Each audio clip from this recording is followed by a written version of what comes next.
Baik, sebentar Ustaz.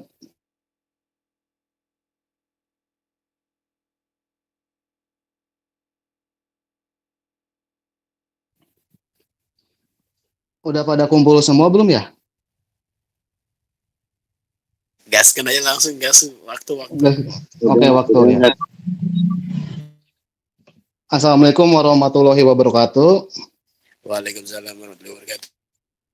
Perkenalkan nama Perkenalkan saya Bayu Aji Nugraha dari kelompok Bab 10 bersama dengan Ramdhani. Kita akan menjelaskan tentang keamanan informasi. Keamanan informasi bertujuan melindungi CIA Triad, yang mana itu ada confidentiality, integrity, dan availability. Ancaman terhadap TI dapat berasal dari berbagai sumber, yaitu manusia, teknologi, lingkungan, serta proses dan sistem.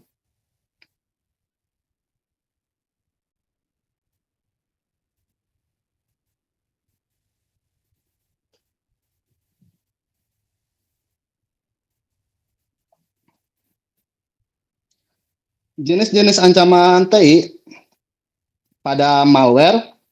Malware atau malicious software adalah program yang sengaja dibuat untuk merusak sistem atau mencuri data. Yang mana itu ada virus, menempel pada file X dan menyebar saat file dijalankan. Ada Trojan, menyamar sebagai aplikasi normal tetapi berisi backdoor berbahaya. Ada spyware, memantau aktivitas pengguna secara diam-diam. Ada worm, menyebar otomatis melalui jaringan tanpa interaksi pengguna. Ada ransomware, mengenkripsi file dan meminta tebusan untuk pemulihan. Yang terakhir ada rootkit, menyembunyikan proses malware di sistem operasi. Contoh serangan malware terkenal yaitu WannaCry, Petya, Zeus Banking Trojan.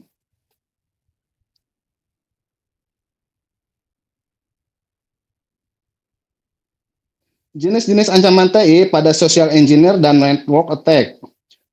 Pada social engineer, manipulasi psikologis untuk mendapatkan akses atau informasi rahasia, yaitu ada phishing, upaya penipuan untuk mendapatkan informasi sensitif seperti nama pengguna, kata sandi, dan detail kartu kredit dengan menyamar sebagai entitas terpercaya. Ada spear phishing, serangan phishing yang ditargetkan secara spesifik kepada individu atau organisasi tertentu, membuatnya lebih berbahaya. Dan ada phishing, phishing yang dilakukan melalui panggilan telepon. Selanjutnya ada baiting, menggunakan umpan seperti USB drive gratis yang terinfeksi malware di tempat umum. Dan yang terakhir ada pretexting, penyerangan menciptakan skenario palsu, pretext untuk mendapatkan informasi dari target. Dan pada network attack, serangan yang dilakukan melalui jaringan komputer untuk mengganggu, merusak, atau mendapatkan akses tidak sah. Itu ada DDoS, atau yang kita bisa sebutkan distribute denial of service, yaitu membanjiri server dengan lalu lintas palsu untuk membuatnya tidak tersedia. Dan ada MITM, man in the middle, penyerangan menyadap komunikasi antara dua pihak tanpa sepengetahuan mereka. Ada packing shifting, ada packing sniffing, mengintip paket data yang melewati jaringan seringkali melalui WiFi yang tidak aman. Ada SQL injection, yaitu memasukkan kode SQL berbahaya ke dalam input aplikasi web untuk memanipulasi database. Ada cross-site scripting atau XSS, menyuntikkan skrip berbahaya ke situs web yang dilihat oleh pengguna lain. Yang terakhir ada brute force atau password attack, yaitu mencoba kombinasi kata sandi yang memungkinkan hingga menemukan yang benar. Oke, selanjutnya akan dijelaskan oleh teman saya yang bernama Ramdhani. Thank you. Oke, saya akan memperjelas tentang jenis-jenis ancaman TI seperti social engineering dan network attack ini. Jadi, seperti kita tahu kan, ya kita tahu yang namanya hacker gitu ya, hacker. Nah, jadi ini ada beberapa network attack ini adalah beberapa cara si hacker itu meretas suatu website di WebDN gitu kan, yang baru saja kena judul kalau antum baru tahu. Ya, ini DDoS. DDoS ini lebih kayak apa ya? Menyerang langsung gitu.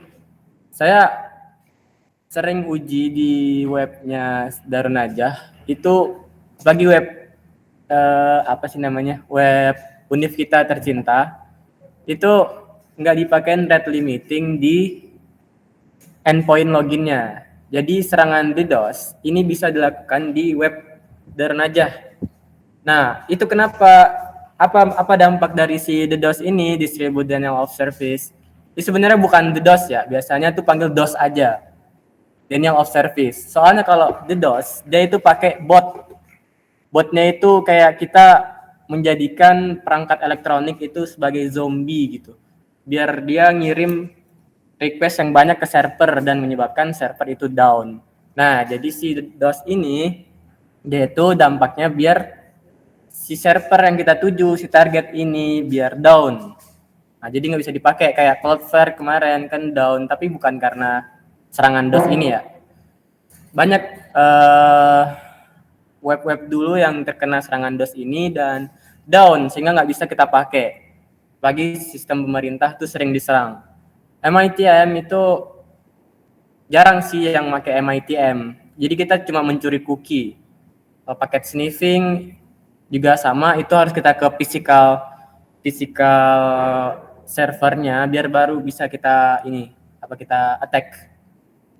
Yang bisa kita attack itu dari misal sekarang ini. Sekarang saya kan nggak lagi di servernya. Itu bisa pakai SQL injection sama XSS, si cross-site scripting. Kalau brute force password attack ini sebenarnya nggak berguna ya. Kalau kita nggak nemuin wordless password yang benernya. Nah, jadi misal ini istilah akun IG kita dihack karena di brute force. Jadi kita mencoba semua kombinasi kata sandi itu hampir mustahil. Soalnya ada triliunan kata, kombinasi kata buat kita nge-brute force laman login si IG kita ini. Nah, kalau SQL injection itu contohnya ya, SQL injection ya. Itu tuh kita masukin bad query, biasanya pakai MySQL ya, bahasa pemrogramannya, ke servernya. Server tuh biasanya pakai SQL, MySQL. Kalau enggak MongoDB gitu. Itu ngasih kode berbahaya. Sebenarnya kode biasa nggak berbahaya, cuman itu bisa kayak nyuruh si database-nya ini buat nunjukin database-nya itu, strukturnya, isinya. Kalau si webnya ini nggak punya proteksi. Nah, kalau si cross-site scripting itu tuh dia kayak hampir sama kayak phishing. Nah, kita masukin nih kata-kata query berbahaya si JavaScript-nya. Kalau cross-site scripting nih identik sama si JavaScript. JavaScript-nya bakal kita masukin script berbahayanya ke ini endpoint atau ini, bentar saya tunjukin dulu ya. Window share. Nah, ini namanya URL. Terus kalau kita buka nih URL Darun Najah misalkan ya. Darun Najah ACID.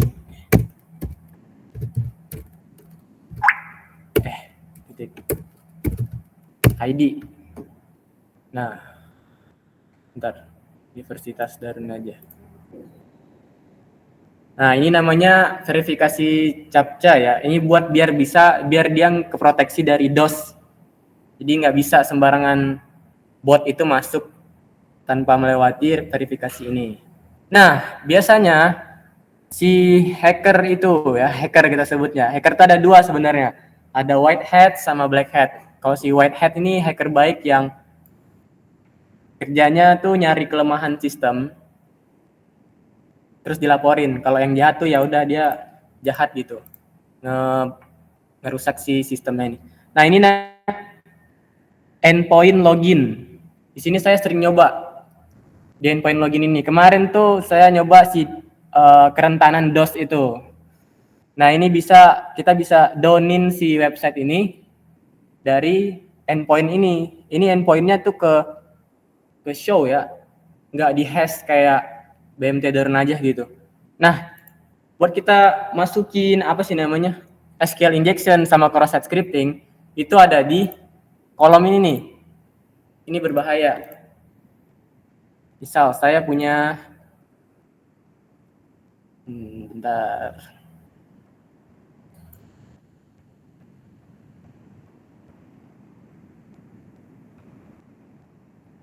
SQL injection. Payload. Ini namanya payload. Script berbahayanya itu namanya payload. Kita bisa masukin query kayak ini.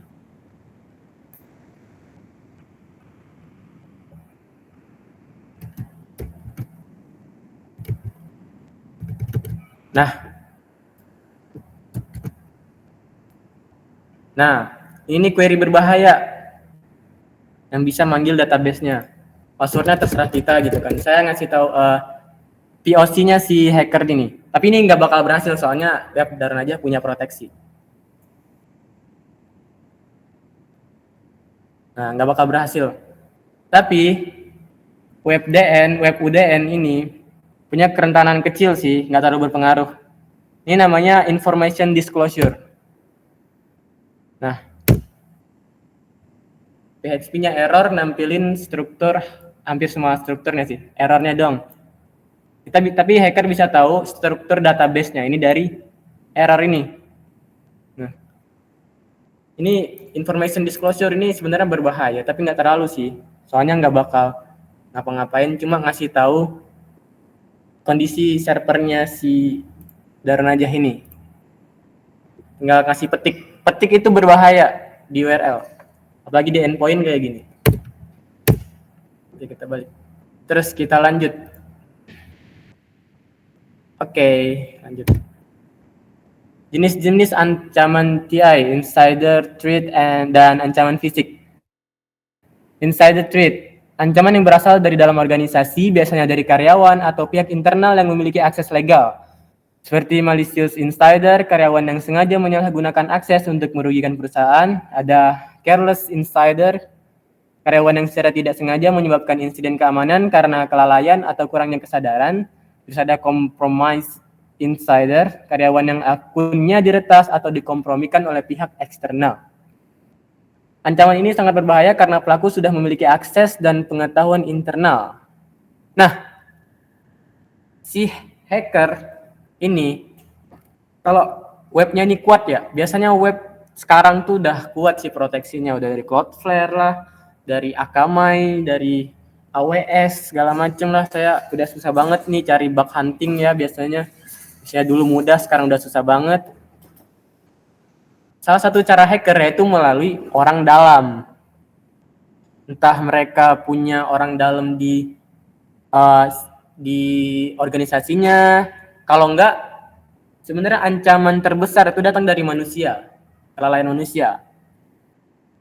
Nah, kemarin saya sempat mengikuti pelatihan admin website dan diikuti seluruh cabang Darnajah juga, semuanya pokoknya dari Univ juga sebenarnya. Nah, di situ mereka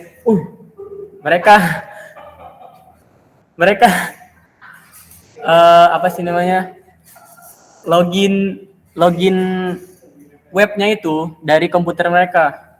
Sedangkan kita nggak tahu di dalam komputer mereka tuh isinya ada virus apa aja, apa dah semacamnya, malware segala macam, ransomware, keylogger. Nah, yang berbahaya itu adalah si keyloggernya ini. Keyloggernya ini keylogger tuh virus ya, keylogger namanya. Itu virus yang bisa ngebaca apa yang kita ketik di keyboard kita. Makanya antum biasanya yang kehilangan akun Instagram, itu kehilangan akun FB, kehilangan segala macam, akun bank segala macam, itu karena antum nggak tahu di laptop antum itu isinya virus semua.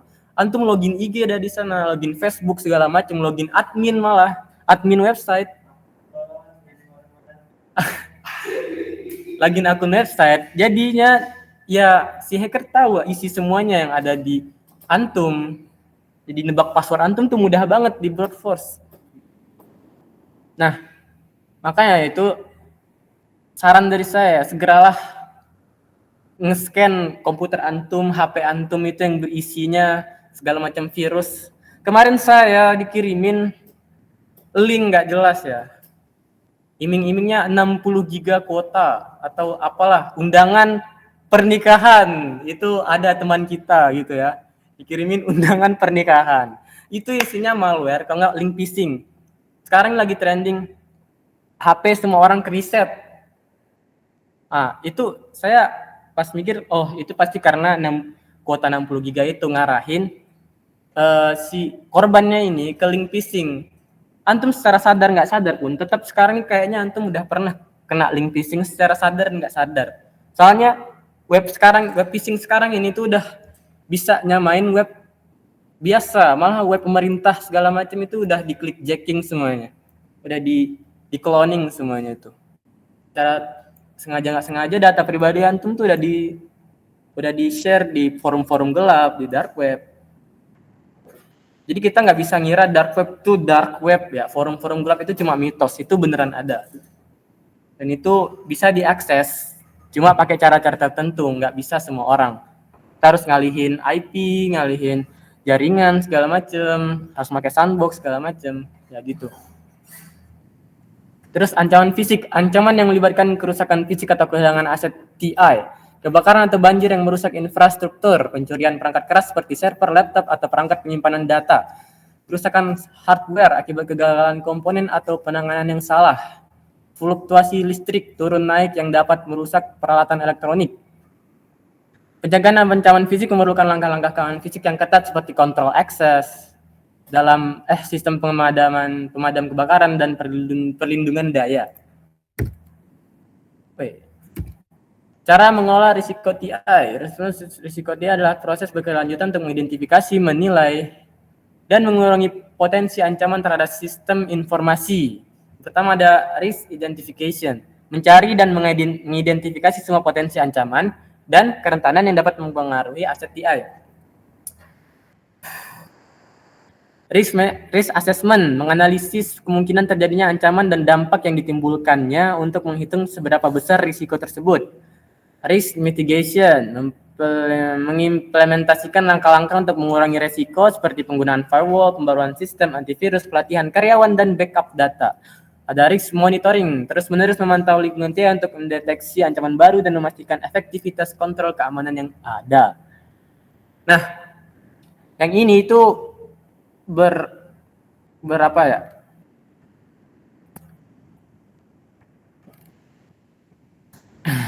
Ini tuh tentang ini. Jadi cyber security.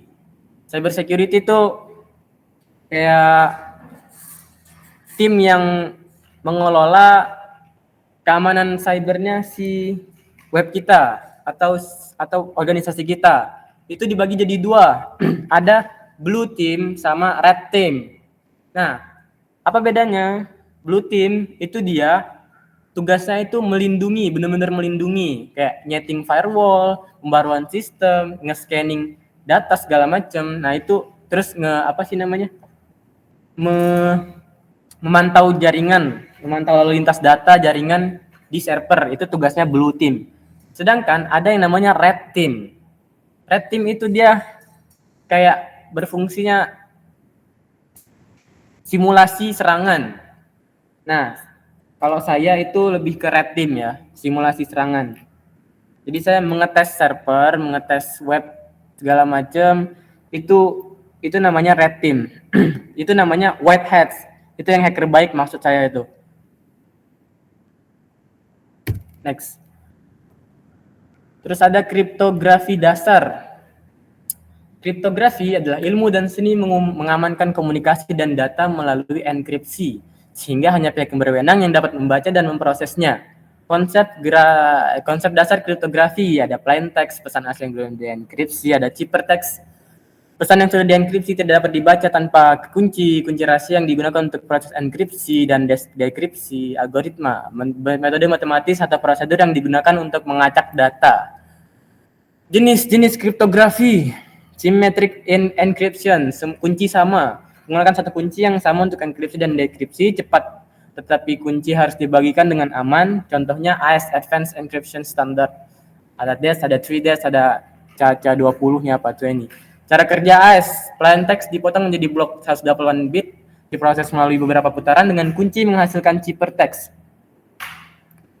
Asymmetric encryption, kunci berbeda. Menggunakan pasangan kunci, ada public key untuk enkripsi dan private key untuk dekripsi. Lebih aman untuk pertukaran kunci, contohnya RSA, ACC, DSA.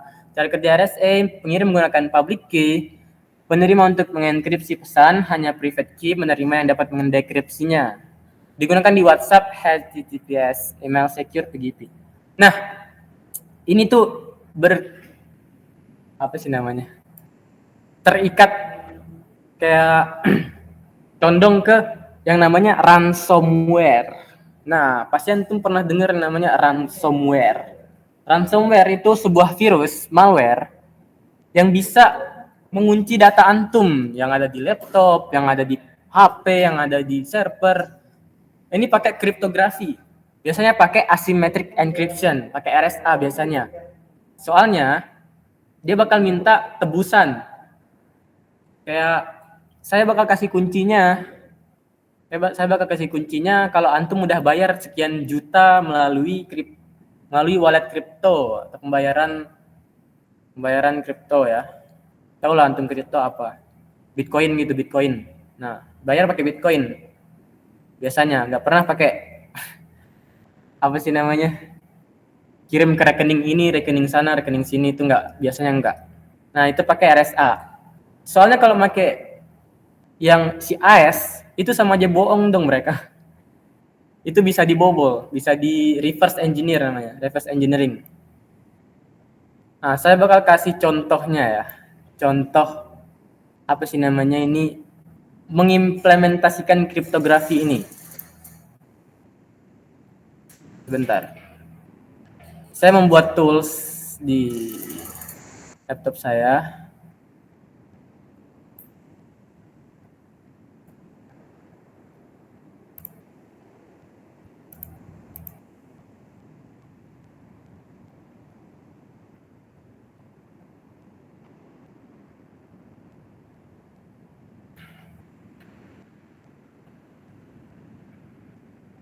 Mana ya?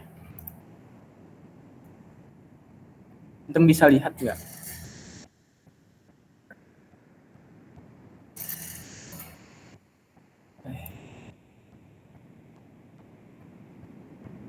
Antum bisa lihat ini kan? Bisa lihat nggak semuanya?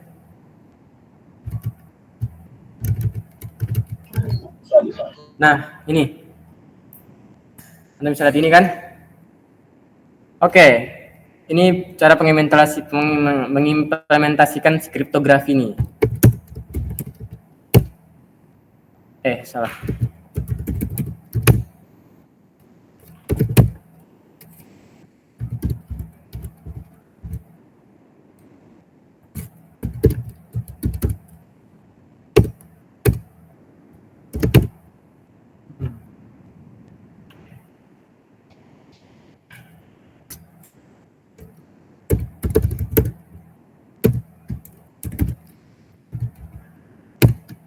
Nah, ini tools yang saya buat ngekunci folder sama nge-unlock foldernya. Ini buat apa? Ini buat apa sih namanya? Ngunci file biar terlindung dari virus dan nggak bisa dibaca orang. Ini pakai AES ya, AES. Coba saya nyoba dokumen rumah.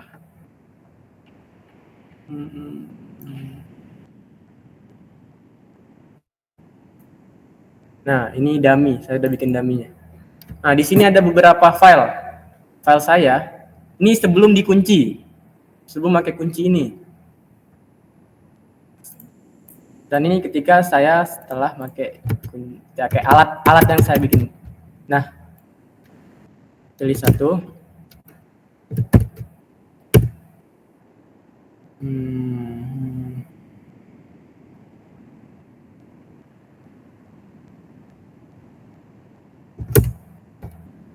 Ini saya masukin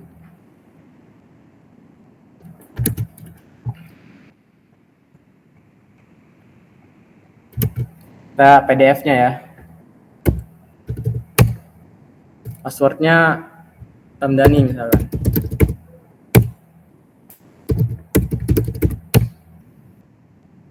Yes.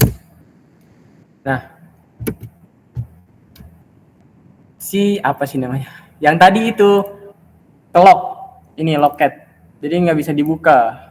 Nah, kita bisa buka cuma pakai tools ini lagi. Kita buka lagi.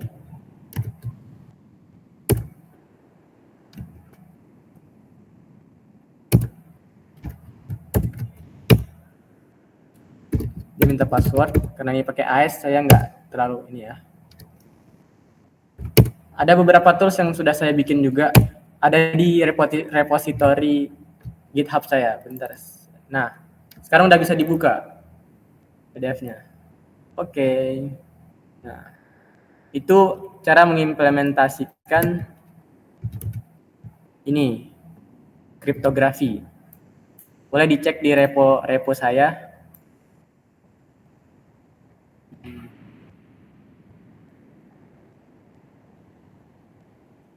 Nah, ini repository GitHub saya. Nah, saya sih ini buat antum yang bisa coding itu, nah taruh di sini. Ini ada portofolio saya dan isinya ada apa sih namanya ini? Laporan-laporan kerentanan yang ada di web-web Darun Najah. Nih, ini yang buat simak Darun Najah, ACID. Ada Loris, kerentanan banyak tuh. Oke, lanjut. Jenis-jenis kriptografi lanjutan, mengamankan data. Ada hashing, mengubah data menjadi nilai tetap dengan panjang tertentu. Ya, nggak usah dibaca ya sebenarnya.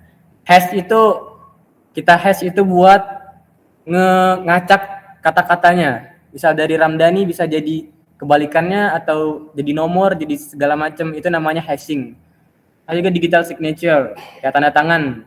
Sama aja tadi, buat ngacak doang. Terus cara mengamankan data menggunakan kriptografi. Nah, tadi udah saya bilang kan, data itu kita bisa kita tadi pakai cara tadi, kalau nggak pakai HTTPS sekarang. Dulu tuh pakai HTTP, tapi sekarang udah nggak secure lagi. Jadi ini kepanjangannya, S-nya itu buat secure-nya tuh.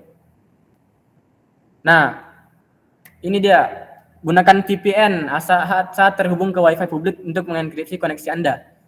Jadi di sekitar kita tuh biasanya ada free WiFi ya, free WiFi. Sebenarnya antum nggak bisa sembarangan mengakses free WiFi-nya itu.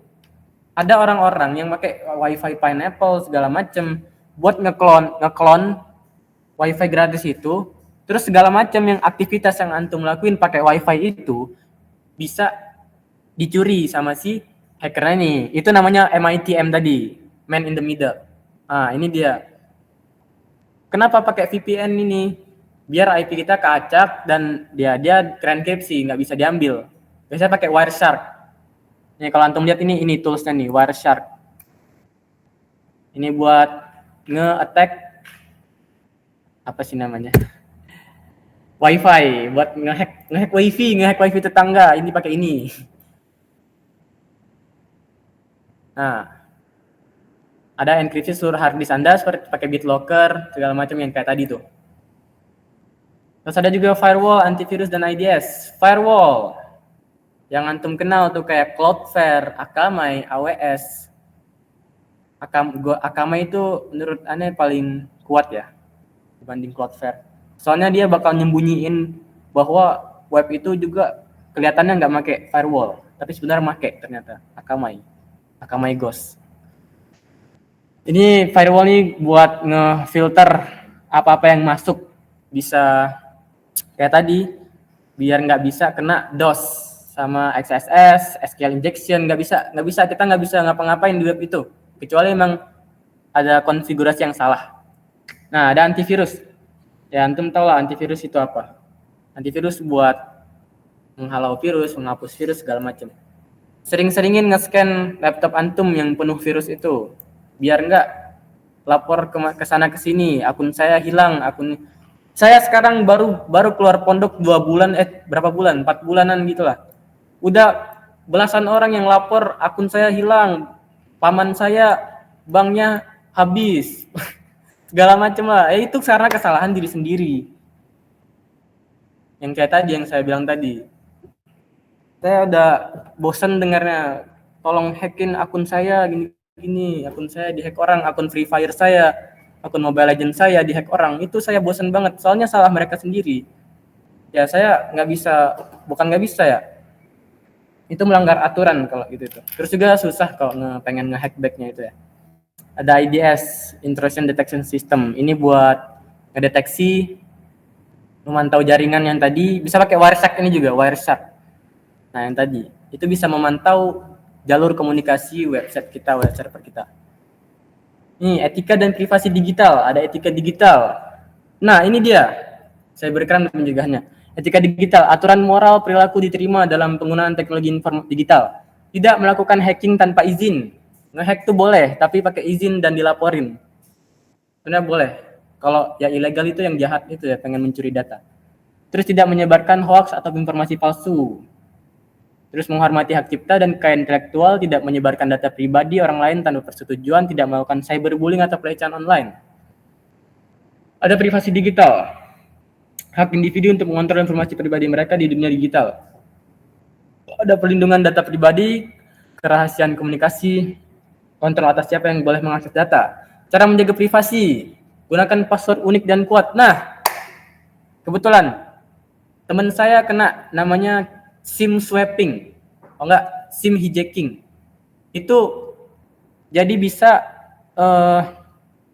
gimana ya? Kita punya nomor nih. Terus kita pengen masukin kode OTP buat login misal di IG gitu, buat password baru. Terus kan ada kode OTP namanya itu. Itu bakal biasanya ke nomor ya, ke nomor kita. Nah, tapi kalau udah kena SIM swapping, itu bakal ngedirect si OTP-nya ini, direct OTP-nya ini ke pelaku.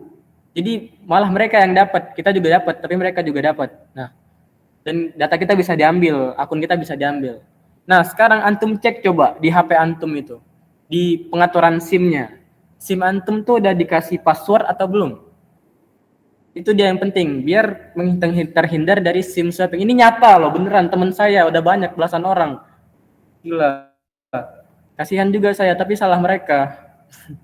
Nah, kan Anda kasih tahu ke teman-teman STI buat lebih secure lagi, lebih berhati-hati dalam dunia digital ini memang beneran. Antum bahkan bisa dipinjolin sama orang gitu. Dengan modal antum post-post di IG gitu. Ke post alamat rumah, ke post wajah, ke post enggak sengaja ke post kartu kredit, enggak sengaja ke post apalah ini. Itu bisa digunain buat dipinjolin gitu, 200 juta antum minjem dipinjol, padahal enggak dari orang itu namanya teknik OSINT buat nyari data-data orang di internet. Itu data sah, data beneran, tapi antum yang lalai gitu. Kita aneh juga takut, aneh juga lalai gitu kan. Kelalaian terbesar dari manusia emang. Nah, coba cek SIM antum, cari dah pokoknya di TikTok cara mengunci SIM gitu. Nah, terus aktifkan autentikasi 2 faktor. Itu juga penting. Antum pakai password doang, itu belum tentu aman.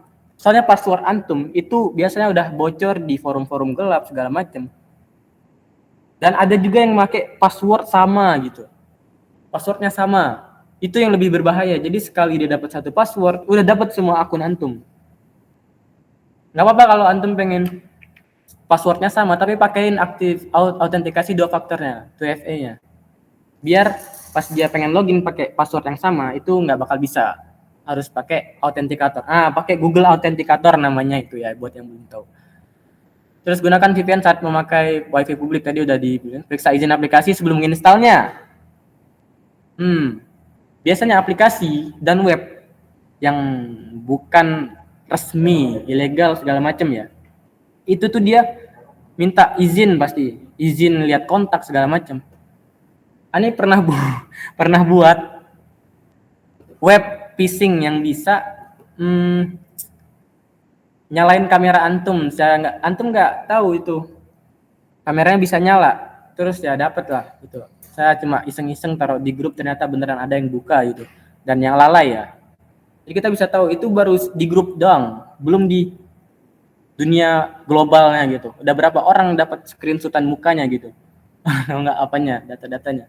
Keylogger, screen logger, segala macam malware sekarang ini udah canggih. Yang paling canggih itu namanya Pegasus. Yang dari Israel, buatan Israel. Itu yang paling canggih, yang udah nggak bisa diapa-apain itu HP antum kalau udah kena itu.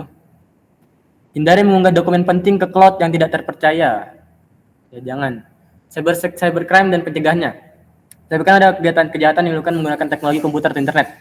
Jenis-jenis cybercrime, hacking ilegal, mengakses sistem tanpa izin. Ya, itu sama hacker lah. Cyberbullying, pelecehan teman-teman online, identity theft, pencurian identitas pribadi, online fraud, penipuan, investasi, phishing, scamming. Nah, itu namanya teknik social engineering. Sebenarnya hacker itu seorang penipu ya. Cuma dia berskill aja. Ya cuma menipu doang. DOS attack. The DOS, bedanya DDoS sama DOS itu apa, Bang? DDoS itu lebih brutal daripada DOS ya. DOS itu cuma membanjiri lalu lintasnya doang. Tapi kalau DDoS itu beneran, ibaratnya DOS itu banjir, tapi DDoS itu tsunami-nya gitu. Lebih kuatnya. Carding, pencurian detail kartu kredit, penyebaran malware, virus, ransomware, spyware segala macam. Nah, cara mencegah cybercrime, pencegahan teknis, firewall, update system, antivirus, backup, rutin, enkripsi. Pencegahan non teknis, pelatihan karyawan, SOP keamanan, edukasi phishing. Nah, edukasi phishing. Jangan, untuk individu, jangan klik link mencurigakan. Kalau kita bisa lihat link itu mencurigakan atau enggak. Caranya, kita lihat struktur URL-nya itu. Ini www.canva.com. Nah, ada titik .com-nya itu. Biasanya kalau link phishing, itu biasanya www random gitu, Canva, terus belakangnya enggak jelas gitu, random lah. Kayak DA gitu ini nih, yang kayak gini-gini. Nah, itu random biasanya. Enggak ada com-nya, www. Enggak resmi. Enggak kelihatan resmi. Dan panjang biasanya, panjang, enggak pendek doang. Link yang mencurigakan tuh dia panjang. Jangan install APK sembarangan. Aplikasi sembarangan, game crack, AI Illustrator crack, terus Photoshop crack. Nah, jangan sekali-sekali antum nge-crack gitu lah. Soalnya apa? Pikir pakai logika aja nih. Mana ada orang susah-susah ngebajak sistem biar gratis, terus disebarin ke orang tanpa bayar gitu loh. Kan nggak masuk akal. Pasti ada sesuatu di balik itu, ditaruh virus segala macam. Kebanyakan orang sekarang yang laptopnya bermasalah, blue screen segala macam, terkunci lah, akunnya kena semua lah, PC-nya rusak lah. Nah, itu karena nginstal game crack, kalau enggak aplikasi crack gitu buat editing gitu. Nah, itu dia. Cek URL sebelum login, jangan simpan password di catatan HP. Soalnya ada screen logger. Untuk perusahaan implementasi IDS, IPS, pentest rutin, pentesting itu tugas si red team tadi. Nah, saya tuh namanya pentester. Saya seorang pentester buat ngetes kerentanan web dari suatu web, dan ya itu dapat bayaran biasanya. Saya kerja di HackerOne. Itu resmi, web gede kayak Sony, Canva segala macam yang gede-gede tuh biasanya ada situ. Monitoring 24 jam, incident response plan ARP. Oke. Ya. Segitu doang. Dan stay safe ya buat teman-teman. Ini saya nggak cuma presentasi doang, tapi mengingatkan pada antum. sebenarnya saya muak sih di chat sih sama teman-teman saya. Akun saya dihack nih. Segala macem lah. Paman saya sambil nangis-nangis dia kan minta hackin orang segala macam. Itu nggak bisa, bro. Nggak semudah itu. Untuk kali satu kali ngehack itu butuh berminggu-minggu loh. Butuh reconnaissance, information gathering, enumeration, attacking segala macam. Itu ada prosedurnya. Nggak bisa langsung pakai tools tadi kayak saya tadi langsung bisa kebuka akun IG orang gitu nggak bisa, harus kita phishing social engineering dulu orangnya gitu, susah banget. Please. Okay, I think that's it. Just this from me. Mungkin ini dari saya. Apakah ada yang pengen bertanya gitu yang kurang jelas gitu? Saya buka.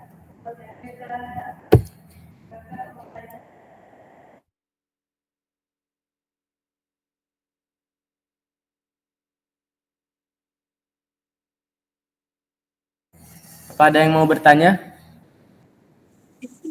Kalau misalnya nih ada satu akun kena phishing gitu, ada link gak jelas, terus dia klik, tapi habis itu dia langsung logout terus ganti password, itu masih kesebar juga berarti datanya?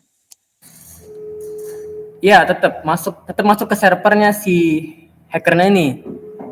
Tergantung antum pakai two factor authentication tadi atau enggak.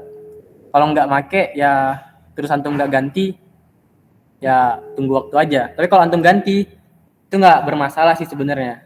Cuman enggak mungkin dia cuma ngasih link phishing buat login doang. Dia pasti langsung ngasih auto download aplikasi atau enggak PDF gitu. Dari PDF gitu juga ada virusnya loh. Tapi dia tuh bukan bentuk virus, cuma dropper. Dia tuh bukan virus, dropper. Dropper tuh kayak dia ada reverse reverse port lagi tuh. Itu dia bisa PDF-nya itu bisa ngedrop atau airdrop enggak gitu. Drop menjatuhkan, kayak langsung ngedownloadin virusnya dari hackernya itu ke komputer antum atau laptop antum atau HP antum. Udah langsung jalan itu pasti dia naruh keylogger, kunci logger. Log itu kayak logger, ngevlog gitu, apa sih namanya, bisa lihat apa aja yang diketik lah gitu. Nah itu dia. Terus itu pakein two factor authentication. Jadi sebenarnya masih aman, tapi mending jangan. Apa ada lagi? Apakah link-link phishing itu ada di aplikasi-aplikasi besar, contohnya seperti Twitter atau X atau Shop? Wah, banyak banget. Gitu. Bahkan antum buka web, misal Canva gitu kan, atau kita buka ini meeting nih, terus tiba-tiba ada pop-up error atau pop-up kayak disuruh web ini sudah dipindahkan, silakan klik link ini. Nah, misalnya itu IG misalkan ya, yang IG Instagramnya itu udah diretas sama si hackernya ini. Jadi dia udah punya web shell, udah punya control access web itu. Dia bisa naruh cross-site scripting tadi, XSS. Apa guna XSS itu? Itu buat nampilin error di sini, misal error, silahkan pindah ke page yang ini misalkan, langsung kita klik, kita disuruh login. Nah itu dia udah phishing, itu phishing, dan tersebar di Twitter segala macam ya, itu banyak banget ya. Sering antum lihat tuh scam itu semuanya phishing segala macam. Kalau mau biasanya top up akun, kalau nggak top up diamond gratis gitu, terus top up diamond murah di store XSS apa gitu. Nah itu phishing semuanya isinya. Kalau disuruh naruh ID, password, Gmail segala macam. Itu pas masih SD atau SMP ya, saya pernah buat link phishing sih ya, buat teman saya. Jujur-jujuran aja. Tapi saya nggak ngapa-ngapain, saya cuma iseng aja buat link phishing, diamond gratis Free Fire. Itu udah dari dulu phishing tuh namanya. Lucu aja. Nah, itu namanya link phishing. Tersebar semuanya ada. WA segala macam. WA biasanya juga banyak. Yang tadi saya bilang 60 giga gratis kuota. Silakan klik link ini. Linknya panjang, itu mencurigakan. Linknya nggak jelas, bukan dari .com.com-nya itu. Tersebar semuanya, tersebar. Makanya berhati-hati. Apa ada lagi? Yang masih penasaran? Kan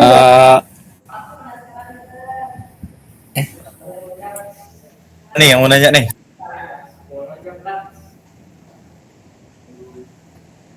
Maaf nih ya, ini masalahnya presentasi 3 kelompok nih. Bukan apa nih, waktu nih gue. Oke, saya paham. Presentasinya bakal 3 kelompok. Tapi ini buat antum juga. Aneh bukan soal presentasi doang. Tapi aneh care loh buat antum. Biar antum nggak kenapa-napa ke depannya gitu. Biar nggak hilang duit 10 juta di tabungan. Apakah antum mau Zaki kehilangan uang 10 juta, 500 juta di tabungan antum? Apakah antum mau? Transfer saja ke saya, transfer aja ke aku. Iya. Mau nanya dong. Alhamdulillah. Mau nanya. Oke. Apa ada yang bertanya atau saya tutup saja? Nih saya ingin bertanya. Oke, Asrul mau bertanya. Bagaimana kan kadang ada tuh di HP ataupun laptop biasanya install antivirus untuk ini. Apakah itu mengandung malware juga atau aman? Biasanya kan umum kalau kayak gitu. Bahkan di HP ataupun di laptop nanti ada install antivirus. Kalau menurut antum gimana kalau model kayak gitu? Nah, jadi gini, si hacker itu kan penipu. Kita nih awam, kita nggak tahu codingan aplikasi itu kayak gimana gitu kan. Kita belum tahu. Bisa jadi itu social engineering juga. Antivirus, sebenarnya virus itu sendiri. Itu bisa jadi. Makanya kalau mau install antivirus, lihat antivirus yang legal, yang beneran aman, sudah teruji, BPOM segala macam. Ah, itu kalau Anda mau install nih, install aja namanya Malwarebytes. Ah, itu dijamin aman, worth it, dan nggak bakal mengandung virus. Itu bisa nge-scan virus.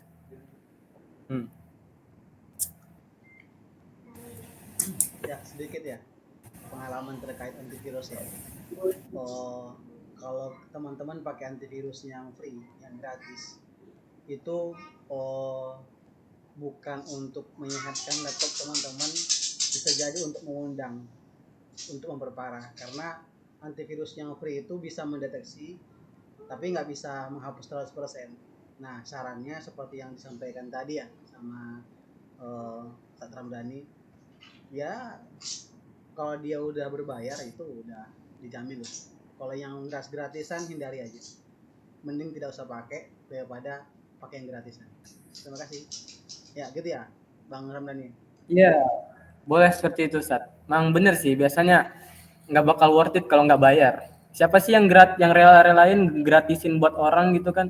Kita mikir aja sebagai manusia, logika aja gitu ya.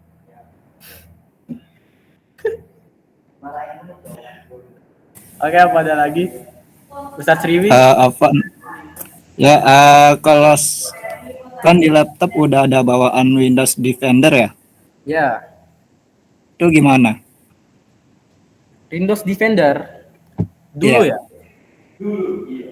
Orang tuh nggak terlalu respect di Windows Defender karena dulu tuh belum kuat. Tapi sekarang insya Allah udah kuat. Windows Defender malah lebih kuat dari antivirus eksternalnya Windows sendiri ya. Tapi ini ada yang namanya reverse shell gitu. Dia bisa antum install aplikasi crack. Itu kan pasti biasanya disuruh matiin Windows Defender-nya. Kalau nggak dia bisa matiin sendiri. Ada virusnya juga yang bisa ngematiin Windows Defender-nya itu sendiri. Ada virus yang kayak gitu. Jadi lebih baik kita nggak cuma make Windows Defender-nya doang, pakai yang eksternalnya juga, biar lebih safety, aman, pure. Kalau nggak, udah antum pakai ini namanya OS kali Linux. Ini Linux, yang saya pakai ini Linux. virus-virus Windows itu nggak bakal bisa berfungsi di sini karena kernelnya beda, segala macamnya beda. Nah, ini namanya apa sih namanya? Oh ya, Kali Linux. Ini saya buat ngehack lah istilahnya. Saya white hat ya, bukan black hat yang jahat. Saya yang baik. Tapi terkadang saya iseng juga, iseng-iseng ngebikin tools-tools yang buat kejahatan sebenarnya. Tapi enggak, itu cuma riset saya aja. Ada berbagai macam tools. Ini ada kriptografi buat pentest ini namanya. Pentesting. Nah, ini terbuat dari apa sih namanya? Python. Biasanya hacker tuh pakai Python. Oke, apa lagi yang bertanya? Kirimlah linknya. Nah, antum kalau mau pakai tool saya, ini ada nanti saya taruh di repository GitHub saya. Ada banyak tools di sini. Ada yang buat ransomware decryptor. Ini bisa kita kena ransomware gitu ya. Terus ini, misal kita kena ransomware, kita nggak bisa langsung buka pakai kunci yang dikasih. Kalau nggak bisa bukanya, harus ada decryptornya namanya. Dia nanti tinggal ngasih kuncinya aja, biasa dikasih. Kalau nggak mungkin sih sebenarnya si hacker ini ngasih kuncinya biar antum udah bayar. Pasti bakal ditipu juga, 2 kali ditipunya. Jadi sebelum kita kena, jadi kita antisipasi aja. Patahnya sedia payung sebelum hujan ya. Ada lagi? Kalau mau kunjungi repo saya, bisa. Ada banyak, nanti saya taruh tools buat ngehack terus tapi belum saya taruh, biasa lagi mager aja.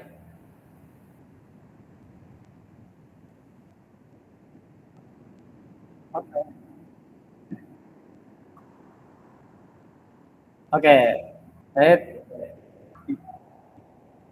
Mungkin ini dari saya dan Bang Bayu Aji. Sekian, terima kasih. Wassalamualaikum warahmatullahi wabarakatuh. Waalaikumsalam. Waalaikumsalam warahmatullahi wabarakatuh. Terima kasih atas perhatiannya teman-teman.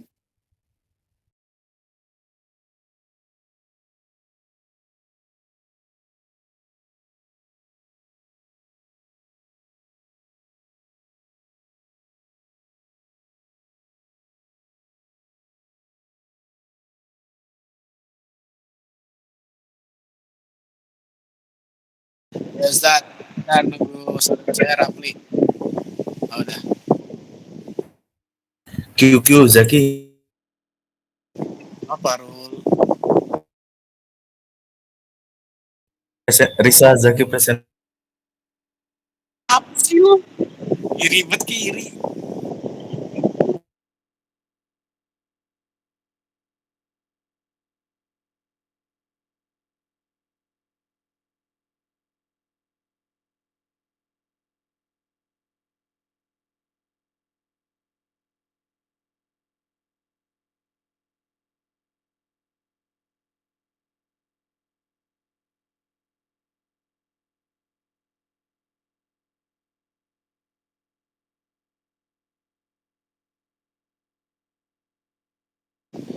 Oke. Assalamualaikum warahmatullahi wabarakatuh.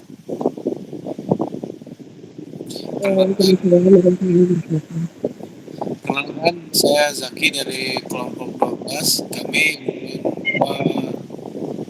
presentasikan teknologi informasi dalam bisnis. Perkenalkan, nama saya Muhammad Zaki dan teman saya nama Muhammad Rafli Sabut. Bising serius.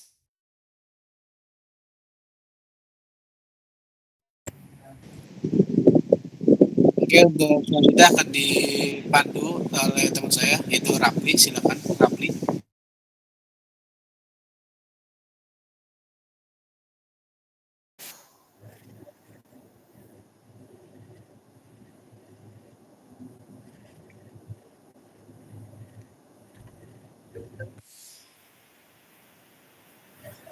Oke, bismillahirrahmanirrahim. Assalamualaikum warahmatullahi wabarakatuh.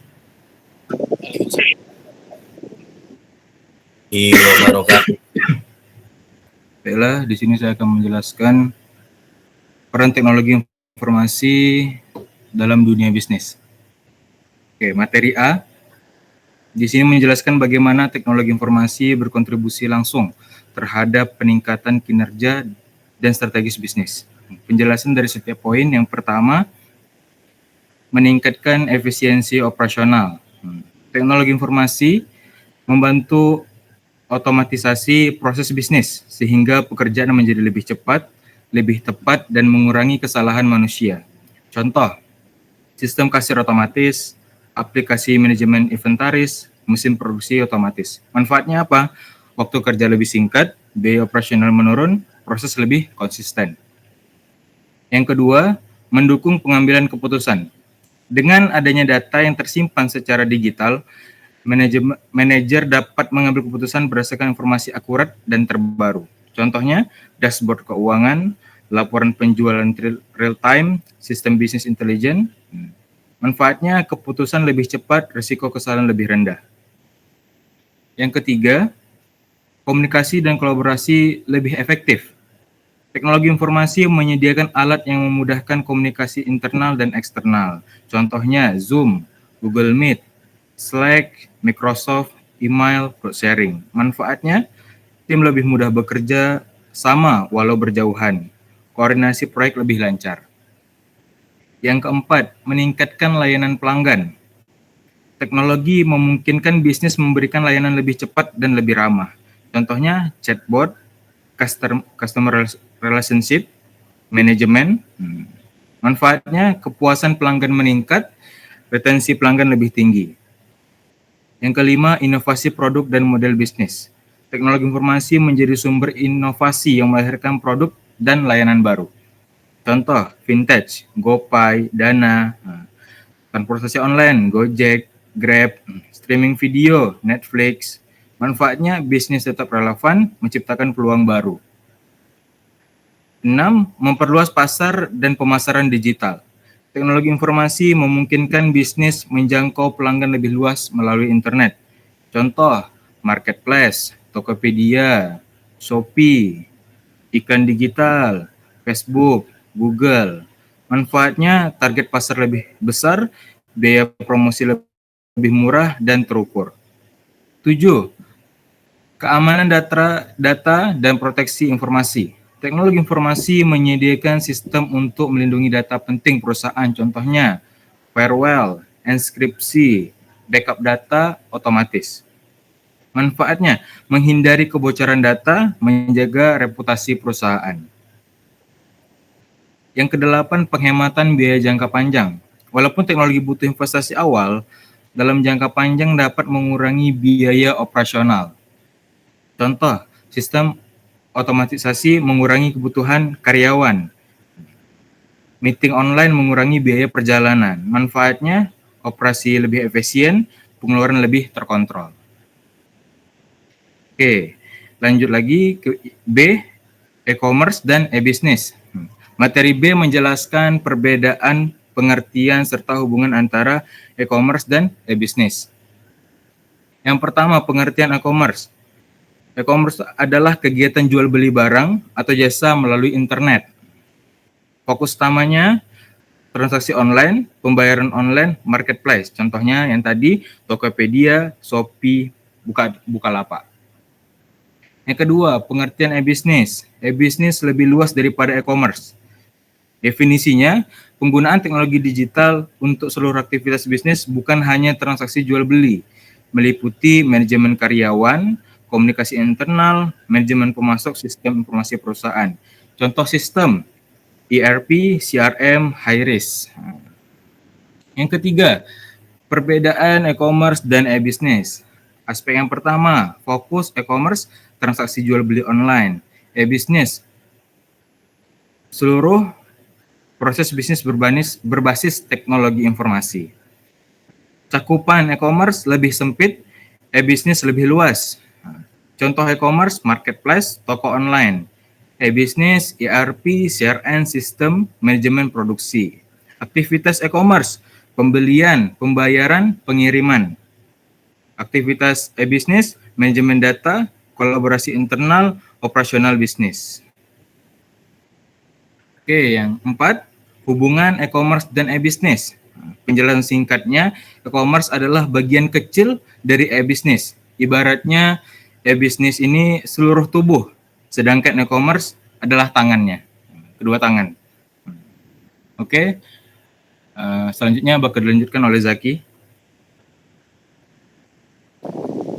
Oke, selanjutnya ada enterprise system dan big data. Pengertian enterprise system adalah sistem informasi berskala besar yang digunakan untuk mengintegrasikan seluruh proses bisnis dalam satu perusahaan. Tujuan utama yaitu adalah menyatukan data dari berbagai departemen. Kedua, meningkatkan efisiensi. Ketiga, mengurangi kesalahan dan duplikasi. Keempat, mempercepat pengambilan keputusan. Jenis-jenis enterprise system. Pertama, ERP, Enterprise Resource Planning, mengintegrasikan keuangan, HRD, produksi, akuntansi, gudang. Contohnya SAP, Oracle, ERP, dan Oracle. Kedua, ada CRM atau Customer Relationship Management untuk mengelola pelanggan, penjualan, dan pemasaran. Contohnya Salesforce, HubSpot. Ketiga ada SCM, Supply Chain Management, mengatur aliran barang dari pemasok, perusahaan, dan pelanggan. Contoh SAP, CSCM, dan Oracle SCM. Kedua, pengertian big data. Big data adalah data dalam jumlah sangat besar, cepat berubah, dan beragam sehingga tidak dapat diolah dengan cara tradisional. Digunakan untuk menemukan pola, memprediksi perilaku, analisis mendalam, mendukung keputusan strategis. 5 karakteristik big data. Pertama ada volume, jumlah data sangat besar. Kedua ada velocity, data bergerak atau masuk dengan cepat. Ketiga ada variety, jenis data berbeda seperti teks, video, gambar, dan sensor. Keempat ada veracity, tingkat kebenaran atau keakuran. Kelima ada value, nilai atau manfaat yang bisa diambil. Contoh penggunaan big data: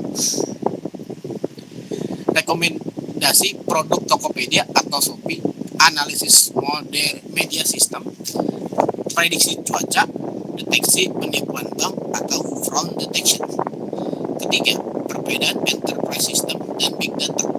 Aspek enterprise system dan big data: fungsi mengatur proses operasional, menganalisis data besar, fungsi integrasi internal perusahaan, wawasan, dan prediksi. Contoh ERP, CRM, SCM, Hadoop, dan Spark. Output, proses lebih efisien, keputusan lebih akurat. Dan yang keempat, hubungan keduanya. Enterprise system menghasilkan data operasional, sedangkan big data menganalisis data tersebut untuk menghasilkan prediksi, insight bisnis, strategi yang lebih baik. Dan selanjutnya itu ada maju dong. Oke.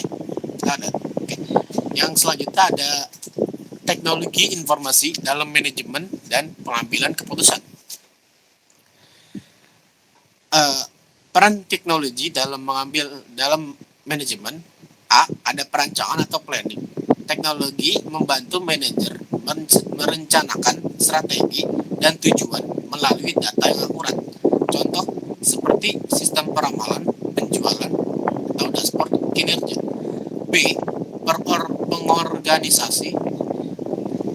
Teknologi mengatur dan mengordinasikan sumber daya perusahaan. Contoh sistem manajemen SDM atau HRIS, sistem penjadwalan tugas. C. Pengarahan atau leading. Teknologi mempermudah komunikasi dan koordinasi antar karyawan. Contoh email, video konferensi, aplikasi kolaborasi seperti Slack dan Teams.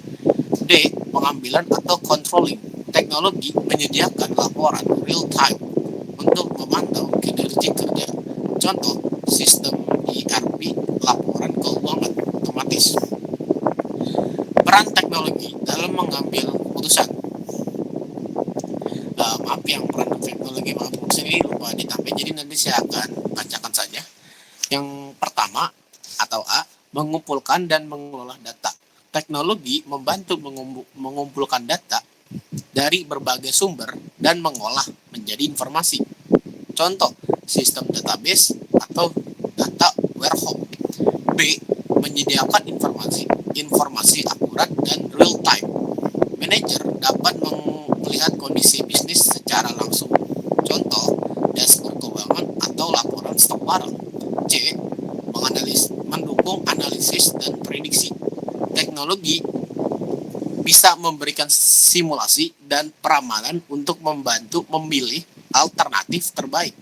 Contoh, business intelligence atau BI, analytic atau data mining. Resiko dan ketidakpastian. Keputusan lebih rasional karena didukung data, bukan hanya intuisi. Contoh, sistem analisis resiko atau software forecasting. Terus ada contoh sistem teknologi untuk mengambil keputusan. Yang pertama ada DSS atau Decision Support System, membangun manajer menganalisis data dan skenario. Kedua ada MES atau Manajemen Informasi Sistem, menghasilkan laporan rutin untuk manajemen. Yang ketiga ada BI atau Business Intelligence, menyajikan data visual agar mudah difahami. Yang terakhir ada AI atau Machine Learning, memberikan informasi keputusan otomatis. Oke, untuk yang terakhir, dampak teknologi informasi terhadap bisnis, terhadap model bisnis. Yang pertama, munculnya model bisnis baru. Teknologi memungkinkan lahirnya model bisnis yang sebelumnya tidak mungkin dilakukan, menjadi dilakukan. Contohnya, ride hailing seperti Grab dan Gojek, e-commerce, Shopee dan Tokopedia atau Bukalapak, Vintage, OVO atau Dana. AI mengubah cara perusahaan beroperasi, menjual dan menghasilkan pendapat. Kedua, ada transformasi dari offline ke online. Bisnis dapat berpindah dari sistem tradisional ke sistem digital. Dampaknya adalah penjualan lebih luas, tidak terbatas lokasi, biaya operasional lebih rendah, proses lebih cepat dan efisien. Contohnya itu seperti toko fisik menjadi toko online. Yang ketiga, ada personalisasi layanan. Dengan data pelanggan, perusahaan dapat memberikan layanan sesuai kebutuhan tiap individual. Contoh, rekomendasi produk di Shopee atau rekomendasi film di Netflix. Ini meningkatkan kepuasan dan loyalitas sebagai pelanggan. Yang keempat adalah otomatisasi proses bisnis. Teknologi menggantikan pekerja manual dengan sistem otomatis. Dampaknya adalah efisiensi meningkat, human error berkurang, proses lebih cepat. Contohnya seperti apa? Chatbot, sistem kasir otomatis, atau inventaris otomatis. Next. Ini yang dampak teknologi terhadap model bisnis lanjutan. Yang pertama itu adalah ekspansi pasar tanpa batas. Teknologi membuat perusahaan dapat menjangkau pasar global tanpa harus membuka cabang secara fisik. Contohnya seperti apa? Yaitu UMKM Indonesia bisa menjual produk ke luar negeri melalui marketplace. Yang kedua, kompetisi menjadi lebih ketat. Teknologi membuat proses bisnis menjadi transparan, cepat, dan terbuka. Dampaknya adalah persaingan harga, kualitas layanan, dan perusahaan harus terus berinovasi. Yang ketiga, pengambilan keputusan berbasis data. Model bisnis kini bergantung pada analisis data untuk mengatur strategi. Dampaknya adalah keputusan lebih akurat. Perusahaan bisa memprediksi tren pasar untuk kedepannya dan meningkatkan profit melalui analisis perilaku pelanggan. Dan untuk yang terakhir adalah kolaborasi dan ekosistem digital. Perusahaan tidak lagi berdiri sendiri, tetapi bergabung dalam ekosistem digital. Contohnya adalah Gojek menggabungkan transportasi, makanan, keuangan, logistik dalam satu aplikasi. Tokopedia bekerja sama dengan kurir, bank, dan teller. Oke, mungkin itu saja pembahasan yang bisa dibahas oleh saya, Zaki dari kelompok 12. Apabila ada pertanyaan, boleh untuk disimpan nanti. Untuk selanjutnya kita akan berlangsung ke kelompok 14 yang bernama Asrul. Apakah Asrul sudah siap? Kok nanti? Siap. Mengingat waktu, ini takutnya belum, yang lain kan masih satu kelompok lagi. Takutnya kepanjangan ini, udah mulai jam 9. Kebetulan saya belum makan. Siap. Oke, Asrul sudah bisa. Tutup share screen. Antum. Wah,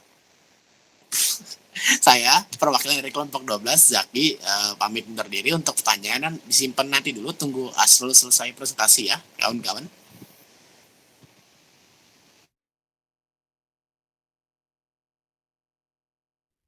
Terima kasih Jaki.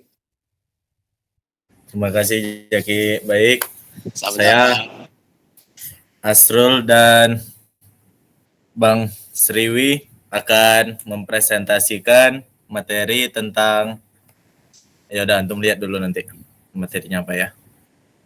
Kok nggak bisa? Sabar. Kelihatan nggak? Kelihatan. Maaf, satu pendahuluan.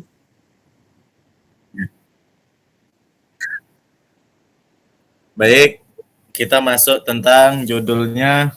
Waduh, apa semalam ya? Ini, latar belakang teknologi informasi.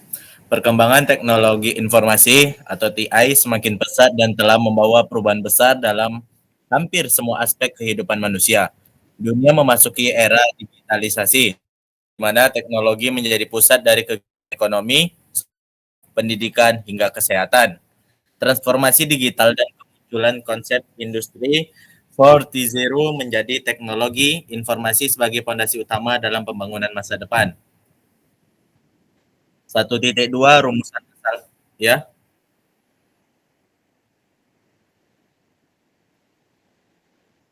Berbeda.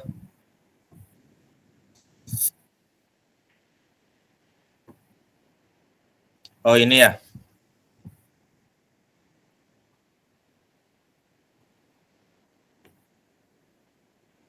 Oh, rumusan masalah. Gimana, Bos?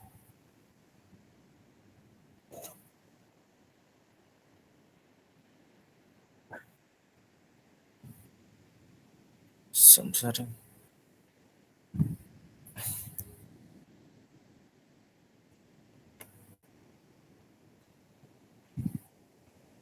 Gimana? Di slideshow. Sabar ya. Maaf.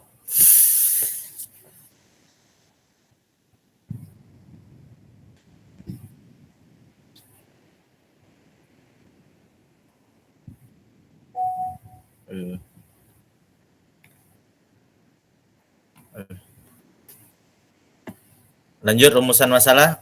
Ya benar. Kelihatan? Kelihatan nggak kira-kiranya?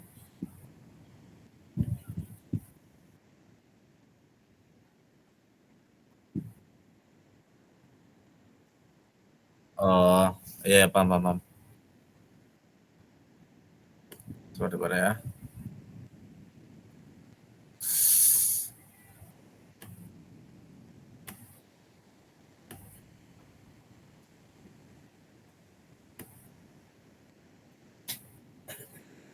Salah. Gimana sih nih?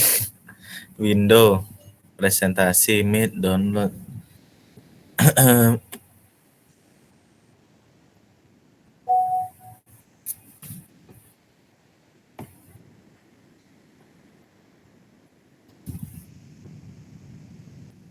Sabar ya guys, sabar.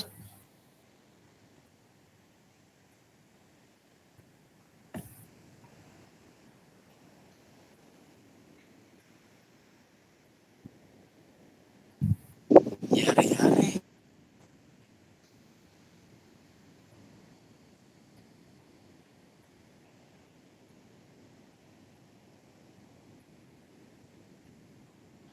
Ya, kelihatan nggak slide show-nya nih? Ya,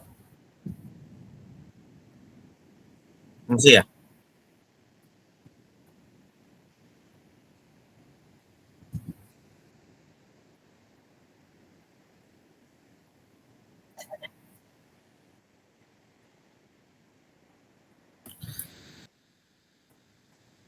Waduh, banyak banget WA-nya nih. Mana sih kok bingung?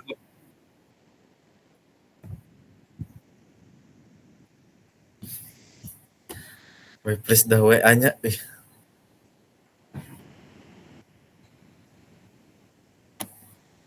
Oh ya, gini aja biar cepat kelar. Rumusan masalah. lanjut.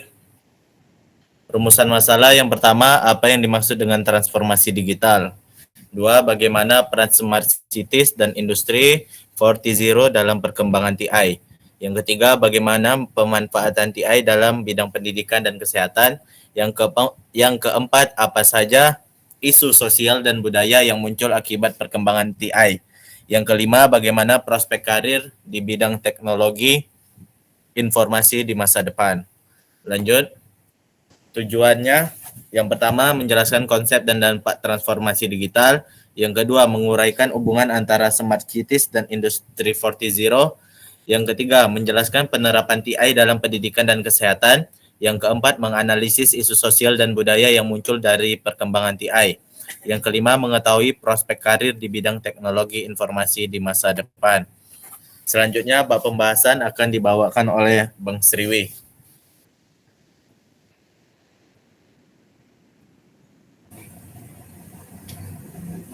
Oke,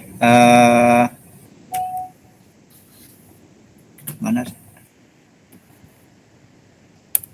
Oke. Benar. Udah, share screen-nya udah matiin belum ya? Oh. Udah ya.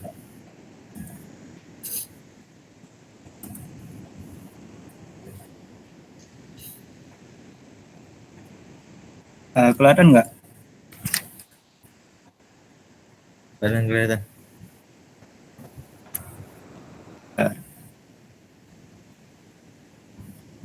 Kalau nggak kelihatan. Oke, transformasi digital.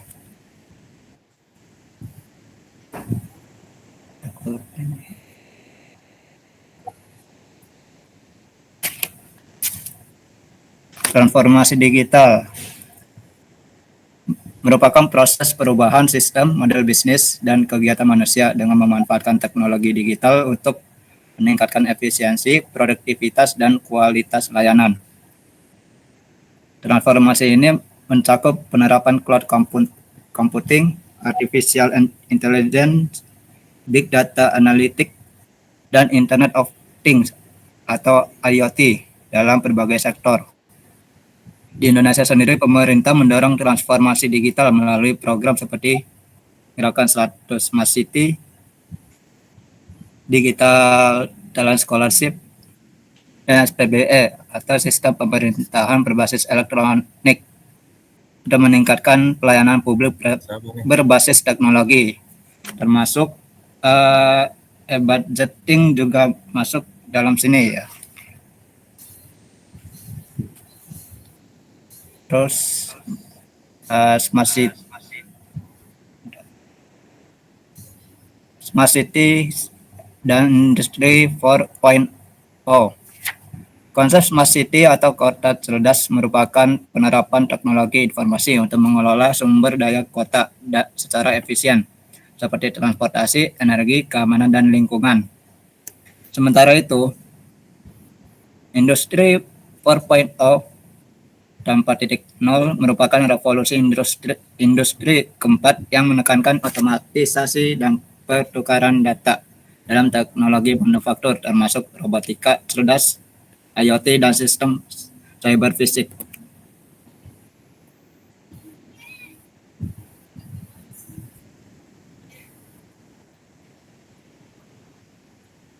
Dalam bidang pendidikan,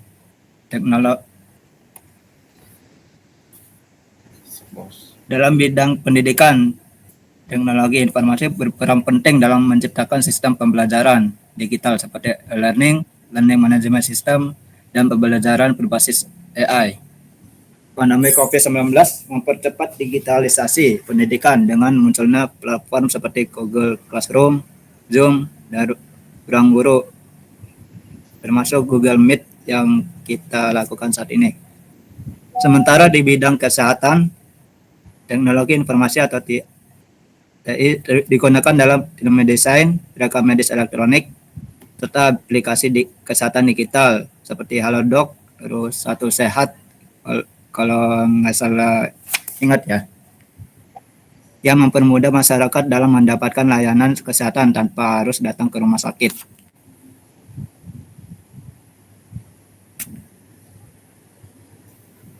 Terus isu sosial dan budaya dalam teknologi informasi.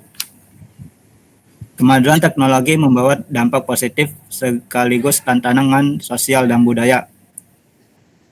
Beberapa isu yang muncul antara lain, yang pertama kesenjangan digital, di mana sebagian masyarakat belum memiliki akses yang memadai terhadap teknologi, terutama di bagian-bagian pelosok itu infrastruktur kayak internet segala macam belum memadai, belum merata. Terus yang kedua, penyalahgunaan data pribadi yang menimbulkan masalah privasi dan keamanan informasi, seperti yang udah disinggung oleh kelompoknya Ramdhani ya, tentang ini data pribadi, penyalahgunaan ya, privasi. Lalu yang ketiga yaitu perubahan nilai sosial dan budaya, karena masyarakat menjadi lebih individualistis dan tergantung pada teknologi.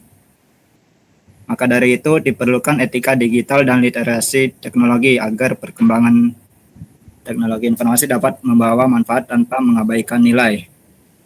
Yang tadi udah dibahas sama Ramdhani ya, kelompoknya Ramdhani.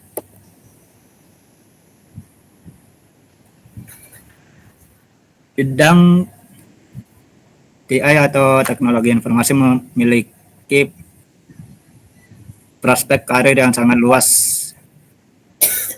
dan menjanjikan, seperti data scientist, cyber security, analisis, software developer, AI engineer, dan network architect yang sangat dibutuhkan di era digital. Selain itu, bidang digital marketing, UI, UX designer, dan cloud engineering juga terus berkembang pesat. Di Indonesia, kebutuhan tenaga ahli teknologi informasi meningkat seiring transformasi digital di sektor pemerintahan dan industri, menjadikan bidang ini sebagai salah satu karir paling menjanjikan di masa ke depan. Oke, kesimpulannya, masa depan teknologi informasi memiliki peran yang sangat penting dalam membentuk peradaban manusia. Transformasi digital, smart cities, dan industri 4.0 menjadi tonggak utama menuju masyarakat yang lebih efisien, cerdas, dan terhubung. Pemanfaatan teknologi informasi dalam bidang pendidikan dan kesehatan membawa kemudahan bagi masyarakat. Oke. Sekian dari saya, Sriwasta Ma'arif, dan rekan saya Asrul. Ada yang mau ditanyakan, baik untuk kelompoknya Zaki? Yang mau nanya kelompok Zaki aja dulu guys. Ya, Gua mulu, kapan lu? Gua lagi makan juga, belum makan nih gua, lapar. Risa, Zaki belum makan. Bisik lu, bisik. Ayo teman-teman yang ingin bertanya, Zaki persilakan.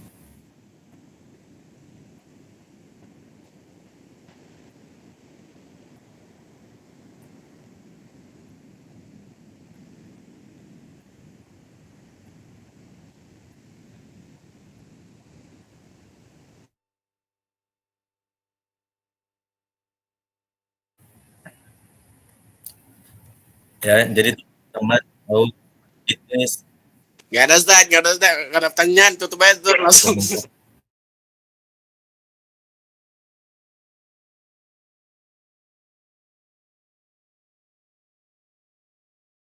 Zat, Acong Ramdhani Zat.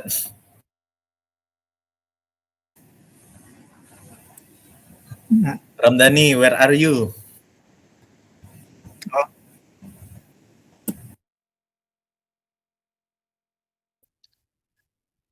Iya, nama panggilan itu Ustadz. Kayaknya dia Nama lagi ke panggilan toilet lagi deh, Ustadz. ngelanjutin yang tadi.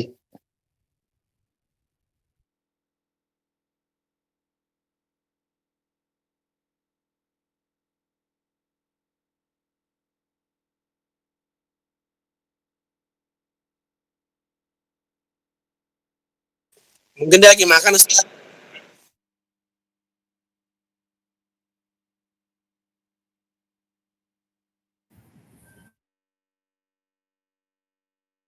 Sampai jam 10 pun nggak apa-apa Zat. Perwakilannya tuh Mas Bayu aja tuh, dengerin Mas Bayu perwakilan Ustaz.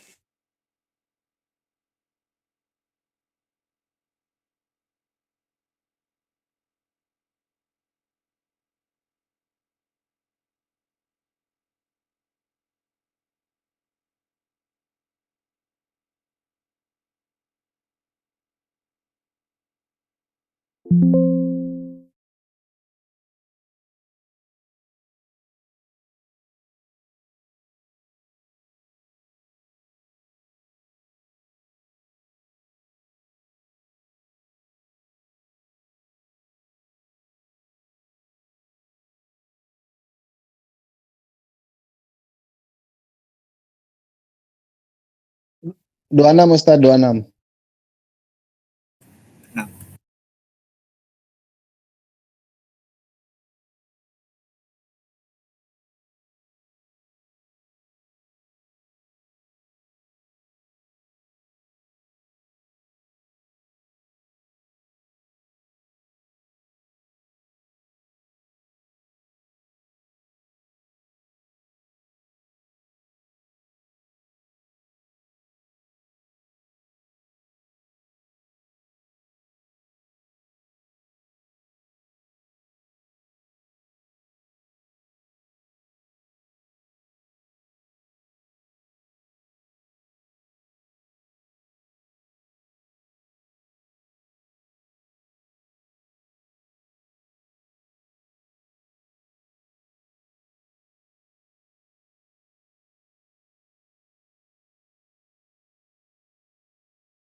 Tadi, halo, kenapa Ustaz? Tadi lagi ngambil barang Ustaz.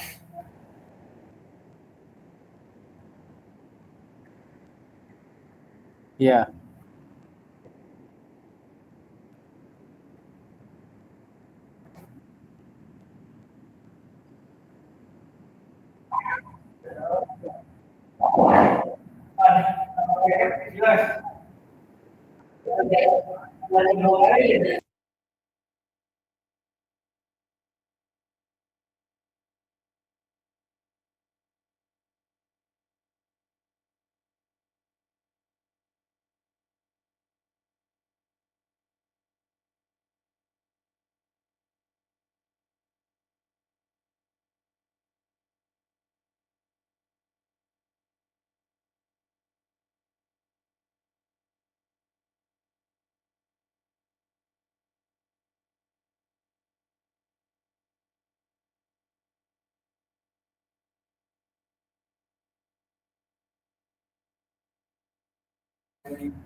Oh, boleh Ustaz, Ana mah boleh buat menyebarkan ilmu, alhamdulillah.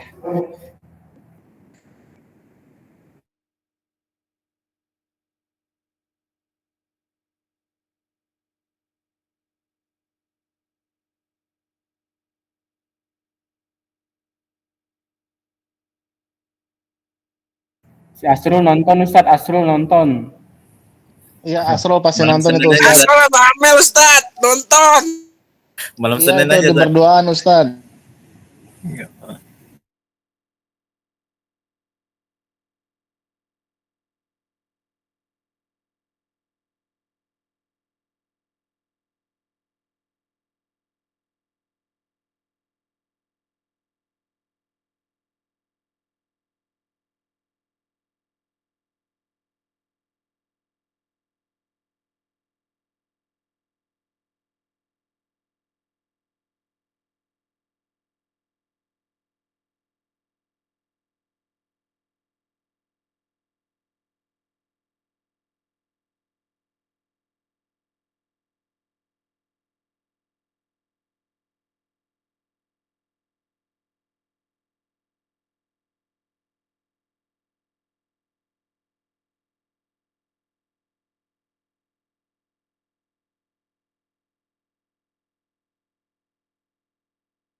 Januari akhir katanya, Ustaz.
Ramdhani siap tuh Zat, nggak apa-apa Zat. Cepat pun nggak apa-apa. Insya Allah Ustaz.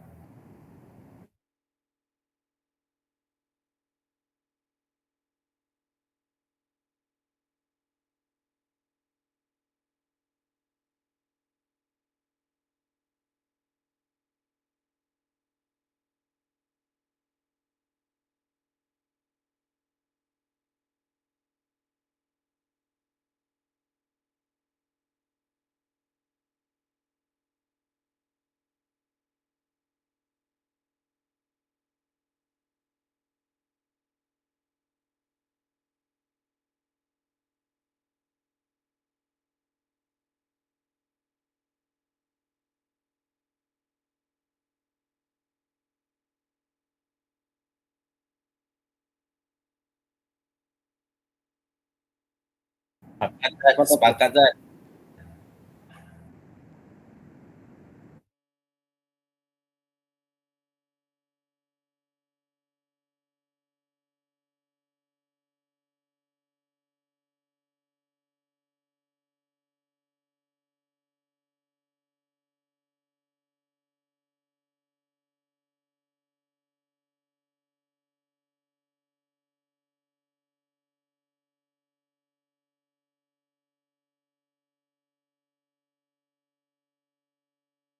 Tidak ada Ustadz.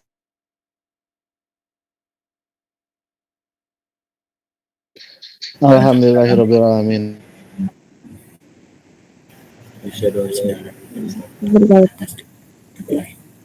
Waalaikumsalam Waalaikumsalam warahmatullahi wabarakatuh.